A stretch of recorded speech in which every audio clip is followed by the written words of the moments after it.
Hey guys, it's Dandi. I know quite a lot's been going on with the world and within my life personally. I wanted to take some time to talk about self-care. I know there's a million videos out there and a million thoughts about self-care.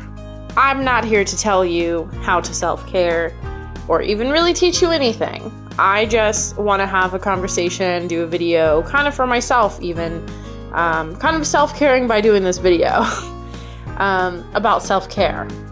So for anyone that doesn't know what self-care means or what it is, especially in the BDSM community, we talk a lot about taking care of ourselves and really getting time, especially after like a big scene or just in general when you're doing a lot, like taking time for yourself and taking care of yourself, right? Self-care.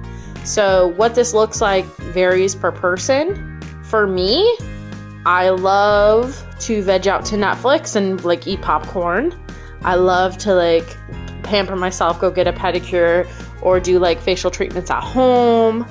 I like to, drink champagne and have mimosas and do little stuff.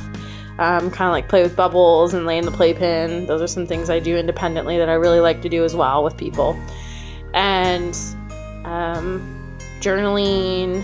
I actually ended up doing a journal entry about all the things that I do to self-care when I was having a really hard day the other day. So I highly recommend that if you like to write or if you want to record an audio. For me, it was great because I can look at that list and choose something on that list. And they're little, as little as like, I can't think of an example right now, but there's the various examples, like playing with bubbles versus like going in nature and taking a hike and I've really found it helpful to be able to look at that list when I'm having a hard time and I know that I need to care for myself. So I recommend that. Self-care is so important, no matter if you're in BDSM, if you're not in a dynamic, you are in a dynamic. Any person needs to self-care. A lot of therapists talk about this as well, of like taking care of yourself and really being aware of where you are in your body and in your emotions and your mind, and just like slowing down and really doing what you need. Some people, maybe their self-care is going to therapy and doing other things. It doesn't mean you're necessarily like alone. But for me, I tend to need that alone time to recharge.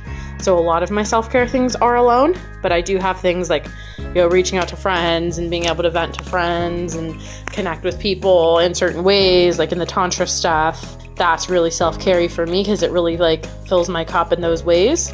So yeah, I just wanted to make a video about it. I know Master Hook's done a video about it, and there's a billion videos out there.